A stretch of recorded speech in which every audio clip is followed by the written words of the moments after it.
امروز در بخش قلب یه مهمون قدیمی داشتیم، کوپر که نژاد کاوالیه کینگ چارلز اسپانیل هست و برای معاینه و چکاپ قلبی پیشمون اومده بود. همونجور که احتمالاً میدونین این نژاد یکی از نژادهای مستعد بیماری‌های دریچه قلبی هست و حتماً بالای سنین 4 سال و 5 سال باید روتین اکوکاردیوگرافی توش انجام بپذیره و مسئله‌ای که تو این بیماران وجود داره در صورت پیشرفت بیماری و بزرگ شدن قلب باید برای این بیماران درمان شروع بشه.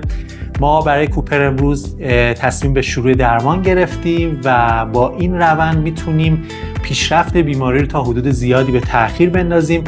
و در صورت پیشرفت بیماری الان یک سری روش‌های نوین جراحی هم اومده که میتونه به این بیماران در مراحل خیلی پیشرفته کمک کننده باشه.